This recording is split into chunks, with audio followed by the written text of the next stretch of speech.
Okay, we are in the beginning of chapter 4, where Shaar HaBitachon tells us how do we actually live a life of bitachon.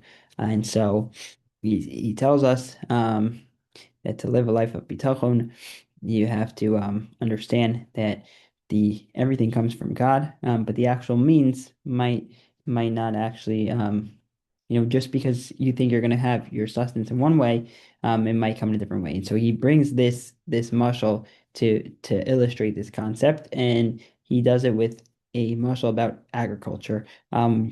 Why? Because he thinks that's a they say it's an easy example to understand. So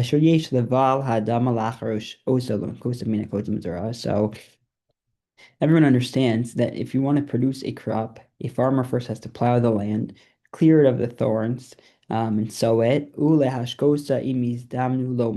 then irrigate it if water is available. But at the same time, while you are doing the physical labor to make sure that you have your crops, at the same time, you're placing trust in Hashem, to make the land fruitful and to protect it from any mishaps, v'sirbet v'asav yivarach sabar, so that the crop will be plentiful and so that Hashem will bless it. Vein roilo lahaniach adam bli avoda Israel. It's not proper, right? You should not just leave the land and do nothing and say,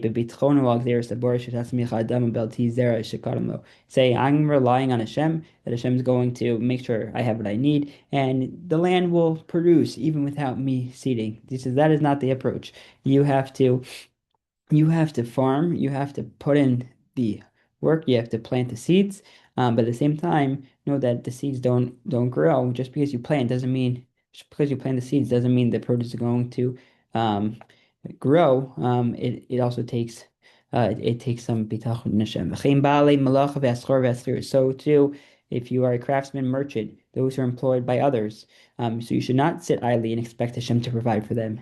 Mitzuvin lechazer al ateref behem. You're commanded to seek sustenance by whatever job, whatever occupation you have. Im habidachon belokim, while at the same time maintaining a mindset of reliance of Hashem. Ki hateref biadu reshuso, meaning even as they work, you have to bear in mind that at the end of the day, who's the one who has control? It is the Almighty, it is God. Vishu Ari Adam, and that God is a guarantor. He guarantees that whatever he needs, it will provide for him. Mashlim lo beis asiba shiurtza, and he can provide him with any means that he wishes. Vayachshov ki asiba toeleu o taziku mimma. You should not think that this specific means, right, this specific thing that you need from this person is going to help them or harm them. Hashem has infinite ways to provide for you.